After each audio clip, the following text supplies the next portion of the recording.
ہم لاتے ہیں ٹاک شوز اور انلمیٹڈ انٹرٹینمنٹ صرف یوٹیوب پر۔ اگر آپ نے ابھی تک ہمارا چینل سبسکرائب نہیں کیا تو ابھی سبسکرائب کریں اور بیل آئیکن کو کلک کر کے ہماری لیٹسٹ ویڈیوز کے بارے میں اپڈیٹ جانیں۔ سبسکرائب کیجئے اور ہم آپ کو لیے چلیں گے آپ کی فیوریٹ ویڈیو کی طرف۔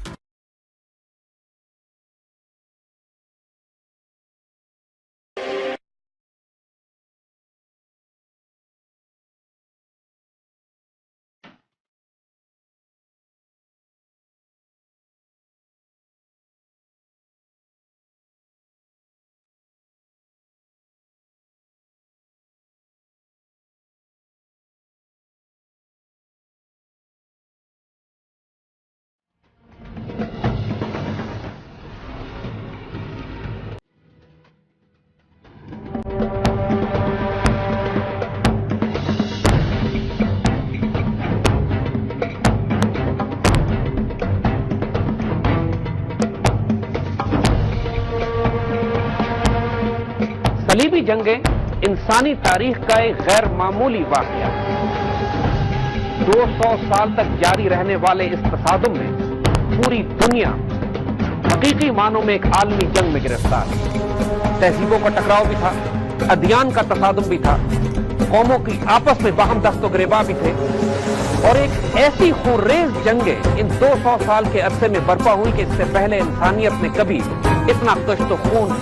اتنی بربادی اور اتنی تباہی نہیں دیکھی۔ پوری مسلمان ملت تمام عیسائی دنیا کے ساتھ ٹکرائی اور اس تہذیبوں کے تصادم میں آنے والی دنیا تبدیل ہو کے رہی۔ تاریخ صلیبی جنگوں کو جنونی جنگیں کہتی ہے، کیونکہ اس جنگ کو برپا کرنے کے لیے مذہبی جنون کو عروج تک پہنچا دیا گیا۔ تنگ نظری، مذہبی انتہا پسندی،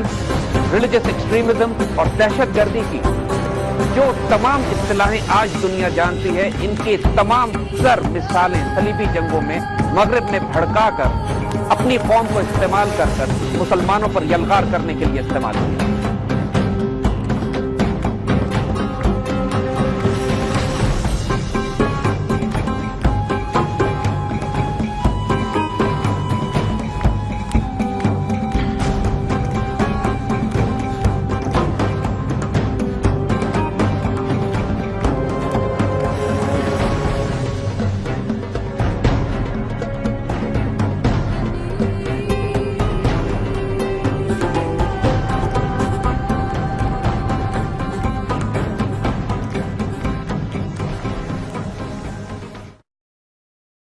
مغرب کی طرف سے جو کولیشن بنایا گیا تھا اس جنگ کے لیے،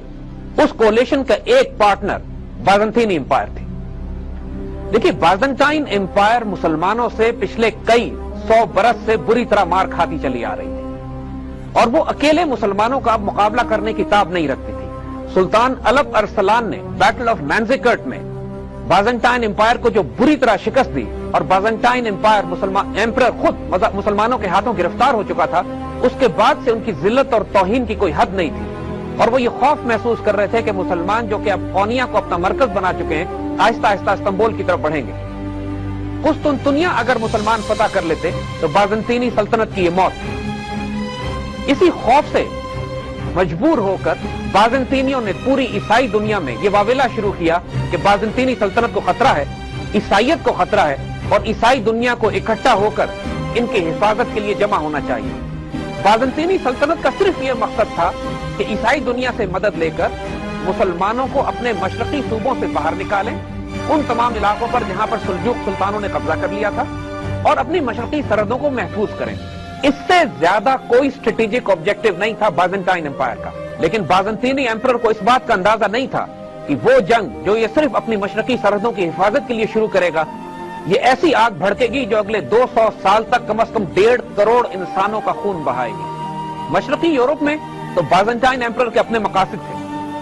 مغربی یورپ میں کہ یوسف بن تاشفین نے جنگ زلاقہ کے بعد جو عیسائیوں کو شکست دی تھی، اس میں آئبیرین پیننسولا، اندلوسیہ تمام کا تمام دوبارہ مسلمانوں کے پاس آ گیا تھا، اور تمام عیسائی قوتوں کو ذلت آمیز شکست سے دوچار ہونا پڑا تھا۔ عیسائی دنیا اس غصے کی آگ میں بھی جل رہی۔ روم میں بیٹھے ہوئے پوپ کو اور مغربی یورپ کے ممالک جرمنی، فرانس، اسپین اور انگلینڈ کے تمام عیسائیوں کو بھی اس بات کا شدید قلق تھا کہ وہ تقریباً مسلمانوں کو اسپین سے نکالتے رہ گئے اور یوسف بن تاشفین کے دخل دینے کی وجہ سے ان کے خواب ادھورے رہ گئے۔ بائزنٹائن ایمپرر نے جب یہ دیکھا کہ پوپ اور مغربی یورپ کے عیسائیوں کو بھی مسلمانوں کے خلاف شدید غصہ ہے تو اس نے ان کی طرف دوستی کا ہاتھ بڑھایا اور ان سے درخواست کی کہ آپ قسطنطنیہ آئیے اور قسطنطنیہ کے ذریعے مسلمانوں کے علاقوں میں داخل ہوں۔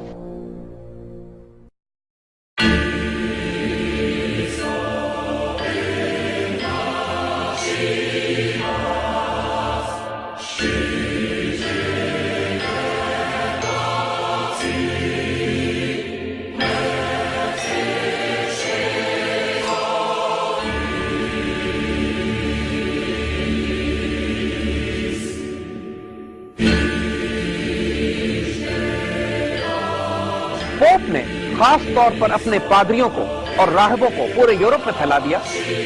اور اشتعال انگیز تقریریں کر کے، یعنی آج کے دور میں اگر ہم کہیں کہ سائیکولوجیکل وارفیئر اور پروپیگنڈا وارفیئر کے ذریعے ایسے جھوٹ بولے گئے کہ جس میں یہ بتایا گیا کہ مسلمان بیت المقدس شریف میں عیسائیوں پر بہت ظلم کر رہے ہیں۔ حقیقت حال یہ تھی کہ حضرت عمر رضی اللہ تعالی عنہ کے وقت سے لے کر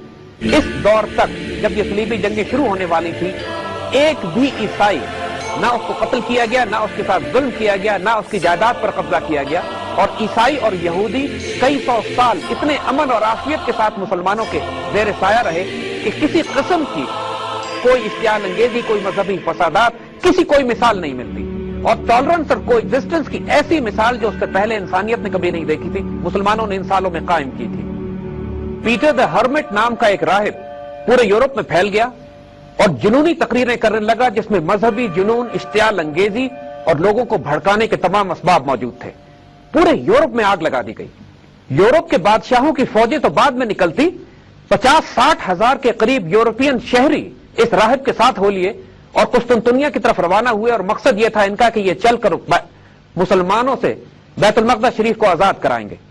یہ انٹرینڈ عام سویلین لوگ صرف جوش و جذبات میں بھڑکا دیا گیا ان کو، مذہبی جنون کو، اور مذہبی دیوانگی کی اس حد تک پہنچا دیا گیا کہ یہ تمام خطرات سے بے پرواہ ہو کر اپنے گھر بار، اپنے کاروبار، اپنی آل اولاد کو چھوڑ کر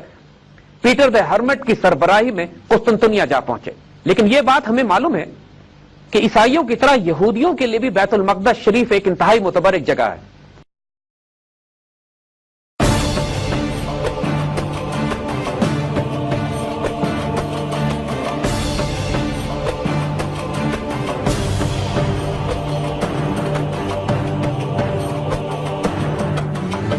یہاں پر ان کے عقیدے کے مطابق سلیمان علیہ السلام نے کوئی بہت بڑی عبادت گاہ بنائی تھی جس کو یہ ٹیمپل آف سولومن کہتے ہیں، اور اب اس کی جگہ پر مسجد اقصی بنی ہوئی ہے۔ یہودیوں کی ہمیشہ سے یہ خواہش تھی کہ مسجد اقصی کو گرا کر اس کو شہید کر کے اس کی جگہ ٹیمپل آف سولومن قائم کیا جائے اور یہاں پر ایک اسرائیل کی وہ ریاست بنائی جائے جو ان کے عقیدے کے مطابق کسی زمانے میں یہاں پر ہوا کرتی تھی۔ عیسائی دنیا میں کئی سو سال سے یہودیوں کو بری طرح پرسیکیوٹ کیا جاتا رہا ہے۔ یہودیوں کی زندگی عذاب میں تھی عیسائی دنیا میں، اور اپنے سروائیول کے لیے یہودیوں نے مختلف بھیس بدلنا سیکھ لیے تھے۔ ظاہر میں کہیں اپنے آپ کو عیسائی ڈکلیئر کرتے تھے، کہیں لو پروفائل میں زیر زمین زندگی گزارتے تھے۔ اپنی عبادت کرنے کے لیے انہوں نے مختلف قسم کے حلقے بنا لیے تھے جہاں خفیہ طور پر یہ چھپتے تھے اور ملتے تھے اور اپنی روایات کو جاری رکھے ہوئے تھے۔ جب یہودیوں نے یہ دیکھا کہ پوری عیسائی دنیا مسلمان دنیا سے متصادم ہونے کے لیے تیار ہو رہی ہے، تو ان کا فتنہ انگیز اور شر پیدا کرنے والے ذہن نے اس موقع کو غنیمت جانا اور یہ فیصلہ کیا کہ وہ اس طوفان کو استعمال کریں گے بیت المقدس شریف پر قبضہ کرنے کے لیے بھی، اور اپنی ایک یہودی ریاست کے قیام کے لیے بھی اس موقع کو ضائع نہیں کیا جائے۔ آج کی دنیا میں جو آپ اسرائیل کی ریاست کو دیکھتے ہیں کہ جو مغرب کے عیسائیوں نے تیار کر کے یہودیوں کے حوالے کی ہے، اس کی پہلی اٹیمپٹ پہلی صلیبی جنگ میں کی گئی۔ یہودیوں کی خواہش یہ تھی کہ عیسائی دنیا کو استعمال کریں، ان کو مسلمانوں سے متصادم کریں، اور اس تصادم کے نتیجے میں جو بیت المقدس شریف آزاد ہوگا تو ہیلے، مکر اور چکر بازی سے اس ریاست پر قبضہ کر لیا جائے اور وہاں ایک یہودی ریاست قائم کی جائے۔ اس مقصد کے لیے یہودیوں نے اپنے بہت طاقتور مسلح گروہ آگے کیے جو تاریخ میں ٹیمپلر نائٹس، ہاسپٹلر نائٹس اور ٹیوٹونک نائٹس کے نام سے سامنے آئے۔ یہ مسلح جنگجو دستے انہوں نے اپنی خدمات پوپ کو اور بادشاہوں کو آفر کی اور یہ معاہدہ پوپ کے ساتھ طے پایا کہ یہ صرف پوپ کو جواب دہ ہوں گے اور ان کو پورے اختیار اور آزادی ہوگی کہ اپنے فرقے، اپنے گروہ، اپنی جماعت کو الگ رکھ کر بذات خود انڈیپینڈنٹ ملٹری کیمپینز کریں اور عیسائی دنیا کی مدد کریں مسلمانوں کے خلاف اور بیت المقدس شریف کو مسلمانوں کے قبضے سے آزاد کریں۔ دیکھیے، جب اس جنگ کی تیاری کی جا رہی تھی تو یورپ میں کوئی سلوکز اور اخلاقیات نہیں تھے جن کا دھیان کیا جاتا، کوئی جنگی قوانین نہیں تھے، کوئی رولز آف انگیجمنٹ نہیں تھے، کوئی جنگی اخلاقیات کے قوانین ایسے نہیں تھے جن پر عمل کرنے کے بارے میں کوئی سنجیدہ تھا۔ پوپ نے کھلی چھٹی دے دی اپنے کروسیڈرز کو، نائٹس کو اور اپنے تمام ڈومینینز کو کہ وہ جس قسم کا ظلم و ستم، قتل و غارت، تباہی اور بربادی مسلمانوں کے علاقے میں کرنا چاہتے ہیں وہ سب معاف ہے ان کی، جب تک خود یورپی مورخ اور تاریخ دان ان کروسیڈنگ آرمیز کو بدترین حیوان سے تشبیہ دیتے ہیں۔ انہوں نے صرف مسلمانوں کے علاقوں میں تباہی نہیں مچائی، جب یہ قسطنطنیہ پہنچے اور اس کے آس پاس کے تمام علاقوں میں انہوں نے وہ فساد برپا کیا کہ وہ بازنٹائن ایمپرر جس نے ان کو بلایا تھا مسلمانوں سے لڑنے کے لیے خود پریشان ہو۔ کسی کی جان، مال، عزت اور آبرو عیسائی دنیا میں بھی محفوظ نہیں۔ اب بنیادی طور پر 3 پلیئرز تھے جو مل کر یہ کولیشن آف دا ولنگ بنا رہے تھے۔ ایک بازنٹائن امپائر تھا، ایک کروسیڈر نائٹس تھے اور تیسرا پوپ اور اس کے ساتھ عیسائی بادشاہ، ٹیمپلر، ہاسپٹلر اور ٹیوٹونک نائٹ، جو ظاہراً عیسائی بنے ہوئے تھے اور پوری دنیا ان کو عیسائی ہی سمجھتی تھی، اصل میں یہودی۔ انہوں نے عیسائی دنیا کے اس نفرت کو جو مسلمانوں کے خلاف وہ رکھتے تھے مزید بھڑکایا بھی، اور ان کے 2 اسٹریٹجک آبجیکٹو تھے جن کو یہ حاصل کرنا چاہتے تھے۔ ایک آبجیکٹو تو یہ تھا کہ عیسائی دنیا کی مدد سے بیت المقدس شریف کو آزاد کرایا جائے اور یہاں پر ایک یہودی ریاست کا قیام وجود میں عمل میں لایا جائے، اور دوسرا مقصد ان کا یہ تھا کہ اس جنگ و جدل کے نتیجے میں ایک طرف یہ یورپین بادشاہوں سے پیسے وصول کریں گے کرائے کے فوجی کی حیثیت سے، اور دوسرا جو لوٹ مار کر کے یہ دولت کمائیں گے وہ دولت دوبارہ قرض اور سود پر یورپ کو دیں گے، یورپ کو اپنا غلام بنا لیں گے۔ پہلی یورپ میں بینکنگ ٹیمپلر، ہاسپٹلر اور ٹیوٹونک نائٹس میں they were the first banker۔ اس کے علاوہ مسلمانوں کو اپنی صفوں کے اندر سے بہت بڑے فتنے کا بھی مقابلہ کرنا پڑا۔ ایک باطنی فرقہ پیدا ہوا جس کو تاریخ میں حشاشین یا انگلش میں اساسنز کے نام سے یاد کیا جاتا ہے۔ اس زمانے میں مصر سے نکل کر عراق میں انہوں نے اپنے بڑے بڑے مضبوط قلعے بنا لیے اور پوری امت مسلمہ پر اس وقت اعلان جنگ کر دیا جب باہر سے صلیبی فوجیں امت مسلمہ پر یلغار کر رہی تھیں۔ سب سے پہلے جو صلیبی فوج قسطنطنیہ پار کر کے مشرقی حصے پہ پہنچی اس کی قیادت خود راہب پیٹر دی ہرمٹ کر رہا تھا، اور اس کی فوج تقریباً 40,000 عوام الناس پر مشتمل تھی۔ باقاعدہ فوجی نہیں تھے، وہ شہری تھے جن کو بھڑکا کر جنگ کے لیے آمادہ کر دیا گیا تھا، اور بغیر تربیت، بغیر ہتھیاروں کے یہ صرف ایک جمع غفیر تھا جس نے مشرقی ساحل پر اپنا مرکز بنایا۔ اس فوج کو سلجوق سلطان نے تو وہیں پر ہی ذبح کر دیا، اور تقریباً تمام فوج اسی کنارے قتل کر دی گئی جہاں یہ اتری تھی۔ پیٹر دی ہرمٹ بڑی مشکل سے جان بچا کر واپس قسطنطنیہ جا چکے۔ 1095 میں پہلی صلیبی جنگ کا آغاز ہی عیسائیوں کے لیے بدشگونی سے ہوتا ہے۔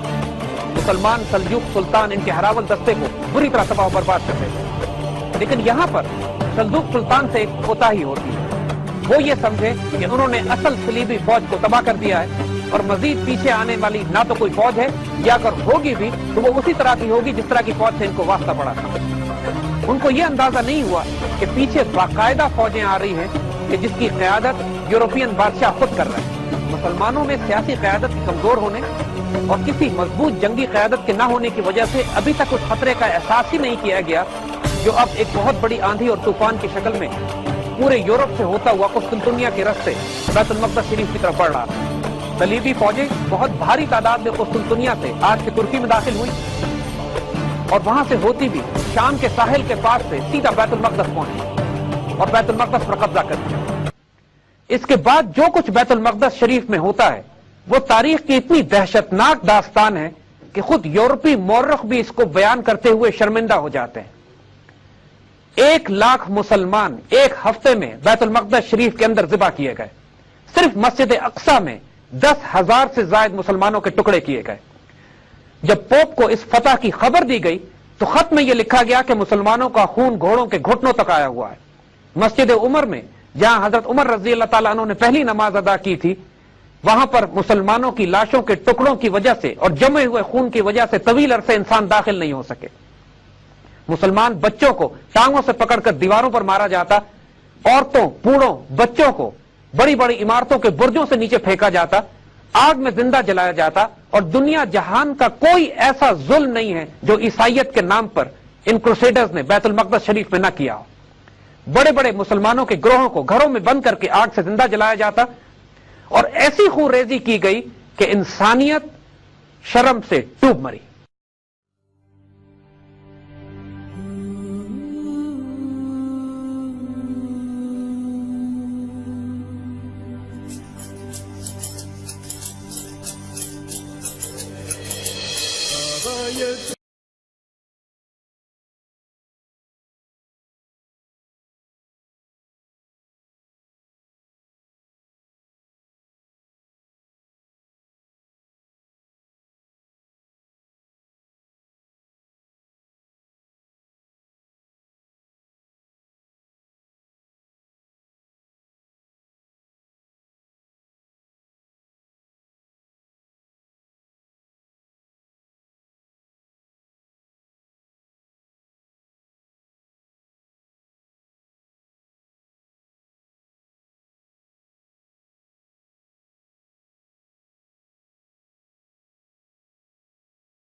اب اس کے بعد سلطان صلاح الدین ایوبی 90 سال کے بعد بیت المقدس شریف کو دوبارہ لینے کے لیے اس کے دروازے پر پہنچتے ہیں.